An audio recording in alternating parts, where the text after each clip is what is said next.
प्रिय विद्यार्थियों, आज हम कैम प्लांट्स के बारे में अध्ययन करेंगे।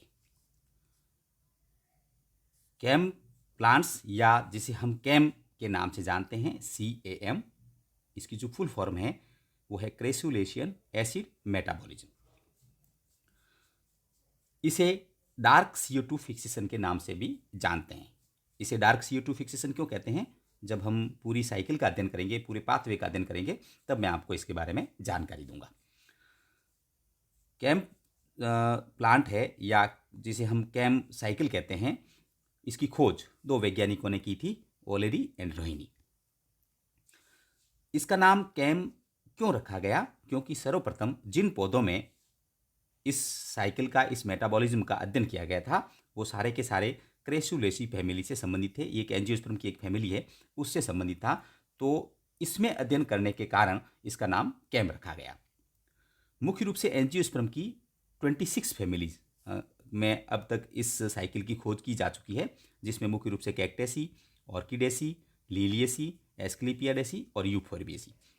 इन सारे फैमिलीज़ का अगर हम टेक्सोनॉमी के रूप में, जैसे आप लोगों ने सेकेंड ईयर में अध्ययन किया था, तो जब हम स्टडी करते हैं तो मुख्य रूप से ये जेरिक कंडीशन या जीरोफिटी कंडीशन के अंदर ये पौधे पाए जाते हैं। और मुख्य रूप से ये पौधे मांसलोद्भिद या जैसे हम सकुलेंट्स प्लांट कहते हैं, इस प्रकार के पाए जाते हैं। इन पौधों की विशेषता ये होती है कि इन पौधों के अंदर हाईली पेरेनकाइमेटस सेल, मृदुतकीय कोशिकाएं पाई जाती है। स्टोरेज, जो वाटर का स्टोरेज है, वो कोशिकाओं की संख्या भी इसमें ज़्यादा होती है। तो हम ये कह सकते हैं कि जो कैम साइकिल है वो मांसलोद्भिद पादप या सकुलेंट्स प्लांट जिसको हम लोग कहते हैं, उसमें मिलेगा। आप यहाँ देखें, मोस्टली फाउंड इन जीरोफिटिक जो प्लांट होते हैं या जो मांसलोद्भिद पादप होते हैं, उनके अंदर ये पाए जाते हैं। फैमिलीज़ के अंदर अगर हम प्लांट्स का इंडिविजुअल नाम बताना चाहें, एक दो प्लांट का, तो आप बता सकते हैं। मुख्य रूप से जैसे कैक्टस है, यूफोर्बिया हो गया, एलोय हो गया, एगेव जो प्लांट है, ओपनचिया, ब्रायोफिलम। तो एंजियोस्पर्म के अंदर मुख्य रूप से ये जो कैम साइकिल है वो पाया जाएगा।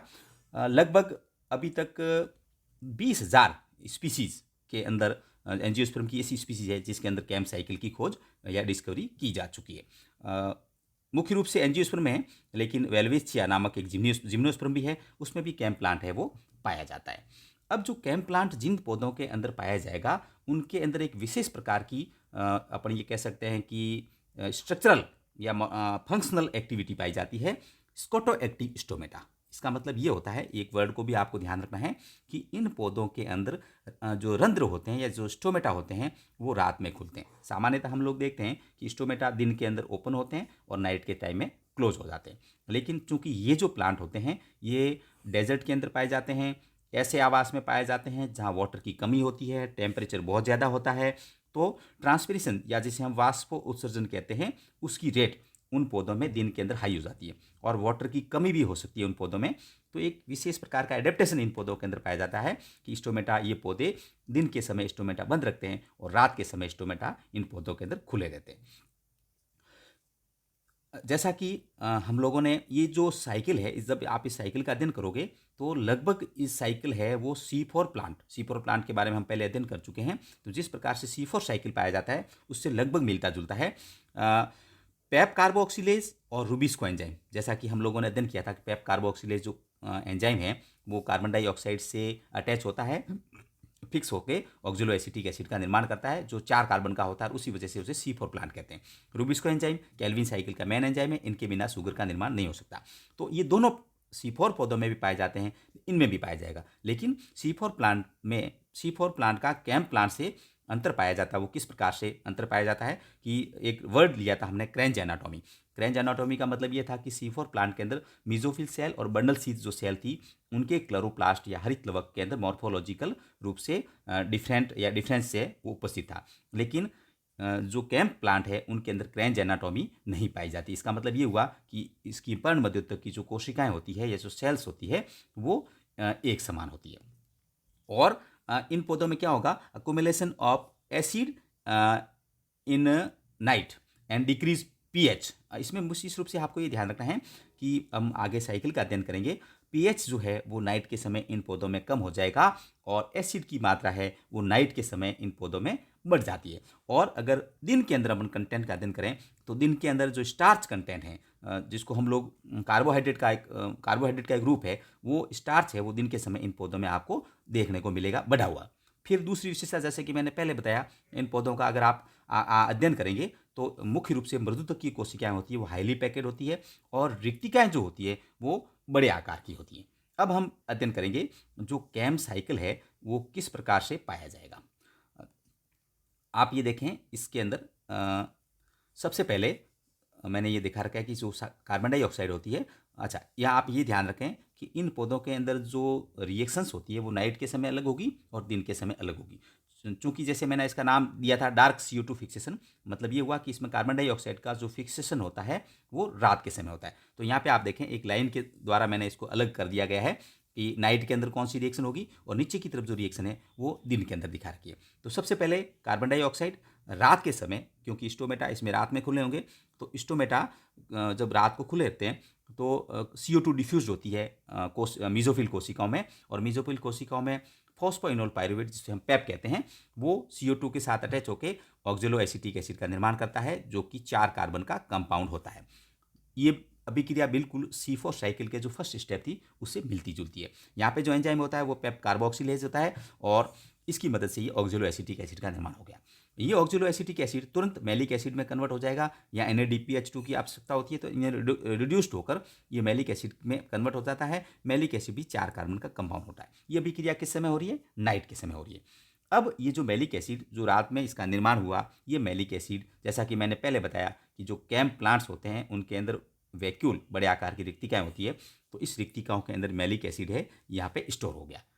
तो नाइट के अंदर सिर्फ ये 3 स्टेप आपको देखने को मिली कि ऑक्जेलो एसिटिक एसिड का निर्माण हुआ, मैलिक एसिड का निर्माण हुआ, और रिक्तिकाओं के अंदर मैलिक एसिड है वो इकट्ठा हो गया। तो जैसा कि पहले मैंने बताया था कि रात के समय एसिड की जो कंटेंट है वो बढ़ गई, क्योंकि एसिड के रूप में मैलिक एसिड का यहाँ पे निर्माण हो गया। अब क्या होगा कि दिन के अंदर जो अभिक्रिया होती है उसको मैंने यहाँ दिख रखा है। ये जो अभिक्रिया है पूरी की पूरी ये इस लाइन के माध्यम से, इसके नीचे वाली जो अभिक्रिया है वो कब होती है? दिन के अंदर। दिन के अंदर ये जो मैलिक एसिड है वो वैक्यूल से बाहर आ जाएगा, और बाहर आने के बाद NADP मैलिक एंजाइम की मदद से पायरुविक एसिड और कार्बन डाइऑक्साइड के अंदर टूट जाएगा। आप जानते हैं कि मैलिक एसिड 4 कार्बन का कंपाउंड है और पायरुविक एसिड है वो 3 कार्बन का कंपाउंड है। तो पायरुविक एसिड के अंदर टूट गया। ये जो पायरुविक एसिड है एक एंजाइम जिसे हम फॉस्फेट पायरुवेट डाइकाइनेज कहते हैं, उसकी मदद से किस में कन्वर्ट हो गया? वापस फॉस्फोइनोल पायरुवेट में कन्वर्ट हो गया, और यहाँ पे ATP की आवश्यकता होती है। और ये जो फॉस्फोइनोल पायरुवेट है, आप देखेंगे ये फॉस्फोइनोल पायरुवेट वापस यहाँ पे देखें, ये जो फॉस्फोइनोल पायरुवेट जो यहाँ पे पायरुविक एसिड से बना है, ये पुनः उपलब्ध हो जाएगा प्लांट की मीजोफिल सेल में वापस कार्बन डाइऑक्साइड को एक्सेप्ट करने के लिए। तो ये साइकिल इस प्रकार से चलती रहेगी। लेकिन अब मुख्य जो अंतर ये है कि जो मैलिक एसिड जब मैलिक एंजाइम की मदद से पायरुविक एसिड और CO2 में कन्वर्ट हुई, ये जो CO2 है ये क्या करेगी? रुबिस्को एंजाइम की मदद से RUBP, अपन जानते हैं कि C3 साइकिल के अंदर जो पहला पदार्थ होता है जो कार्बन डाइऑक्साइड को ग्रहण करता है 5 कार्बन का, उसे हम RUBP कहते हैं। तो RUBP के साथ ये CO2 अटैच होता है, फॉस्फोग्लिसरिक एसिड का निर्माण करता है, और फॉस्फोग्लिसरिक एसिड से विभिन्न प्रकार के 4 कार्बन के, 5 कार्बन के, 6, 7 जितने भी जो कंपाउंड बनते हैं वो बनते हैं, और अल्टीमेटली जिसको हम बोलते हैं ग्लूकोज का निर्माण करना, जो कि फोटोसिंथेसिस का मुख्य उद्देश्य है, उसका निर्माण हो जाएगा। और इस प्रकार से ये जो केल्विन साइकिल है, यानी जिसको हम लोग बोलते हैं C3 साइकिल, इसके माध्यम से कार्बोहाइड्रेट का ग्लूकोज का निर्माण है इसमें हो गया। तो हम ये कह सकते हैं कि अल्टीमेटली ये कह सकते हैं कि CO2 का फिक्सेशन 2 बार हो रहा है। एक तो नाइट के अंदर फिक्सेशन हो रहा है जो कि मैलिक एसिड के रूप में, और दिन के समय जो CO2 निकली वो रुबिस्को एंजाइम की मदद से C3 साइकिल के माध्यम से ग्लूकोज का निर्माण करती है, और फोटोसिंथेसिस का जो प्रोसेस है वो पूरी हो जाएगी। तो हम ये कह सकते हैं कि जो कैम प्लांट है, ये कैम जो साइकिल है, ये उन पौधों के अंदर पाया जाता है जो कि डेजर्ट के अंदर पाए जाते हैं, जिनके अंदर स्टोमेटा दिन के अंदर बंद रहते हैं, रात के अंदर खुले रहते हैं। चूँकि स्टोमेटा दिन को अगर बंद रहेंगे तो कार्बन डाइऑक्साइड वो ग्रहण नहीं कर सकते, तो कार्बन डाइऑक्साइड को स्टोर करने के लिए ये प्लांट मैलिक एसिड के रूप में CO2 का एक सोर्स है, जिसको दिन के समय मैलिक एसिड वापस CO2 इन कार्बन डाइऑक्साइड को प्लांट को ये उपलब्ध करा देते हैं। तो ये पूरा साइकिल हम लोगों ने पढ़ा। अब हम ये अध्ययन करेंगे कि चूंकि ये जो साइकिल है ये लगभग C4 प्लांट से मिलता जुलता है, तो कई बार एग्जाम में पूछा जा सकता है कि कैम साइकिल और C4 साइकिल का तुलनात्मक अध्ययन कीजिए। तो यहाँ पे तुलनात्मक अध्ययन अगर हम करें तो पहला देखें कि क्रेन्स जो एनाटॉमी है वो कैम प्लांट में एब्सेंट है और इनके अंदर पाई जाती है। 2 प्रकार के क्लोरोप्लास्ट की अनुपस्थिति होती है कैम प्लांट में, जबकि उसके अंदर 2 प्रकार के क्लोरोप्लास्ट होते हैं। आप जैसा कि मैंने पहले बताया था कि मीजोफिल सेल और बंडल सीड सेल दोनों के जो क्लोरोप्लास्ट होते हैं उनके अंदर अंतर पाया जाएगा, जबकि कैम प्लांट के अंदर जो क्लोरोप्लास्ट होते हैं दोनों सेम एक ही प्रकार के होंगे, यानी सभी कोशिकाओं में क्लोरोप्लास्ट होता है वो सिमिलर होता है। तीसरा जो है कि इसमें पैप का डीकार्बोक्सिलेशन और कार्बोक्सिलेशन एक ही कोशिकाएं पर्णमध्यत्व कोशिकाओं में मिलेगा, यानी क्रेंज एनाटॉमी नहीं है, यानी बंडल सीड और मीजोफिल सेल में इसमें विभेदन नहीं है। तो कार्बोक्सिलेशन का मतलब CO2 को ग्रहण करना और डीकार्बोक्सिलेशन का मतलब CO2 का निकलना, ठीक है। जबकि उसमें आप लोग देखोगे C4 प्लांट में कि डीकार्बोक्सिलेशन पर्णमध्यत्व कोशिकाओं के हरित लवक में, जबकि कार्बोक्सिलेशन और डीकार्बोक्सिलेशन किस में होगा, बंडल सीड में होगा। चौथा जो अंतर है कि कैम पौधों में फॉस्फोइनोल पायरुवेट का पुनर्जनन कोशिकाओं में उपस्थित कार्बोहाइड्रेट से होता है, और C4 में जैसा कि आप लोगों ने अध्ययन किया कि जो पैप का जो रीजनरेशन होगा वो पायरुवेट से या एलेनिन, जैसा कि हमने बताया था कि ये 4 और 3 कार्बन के एमिनो एसिड होते हैं, उससे इनका निर्माण होता है। तो तुलनात्मक रूप से आपको C3, C4 और कैम प्लांट इनके बारे में भी जानकारी होनी चाहिए, और कैम प्लांट को और कैम साइकिल और C4 जो साइकिल है ये एक प्रकार का अनुकूलन है, एक अल्टरनेट पाथवे है कि अगर विशेष परिस्थितियां हो जाए, कंडीशन फेवरेबल नहीं हो, तो अनफेवरेबल कंडीशन में पौधे इस साइकिल के माध्यम से अपने जो फोटोसिंथेसिस की प्रक्रिया है उसको पूर्ण कर सकते हैं। धन्यवाद।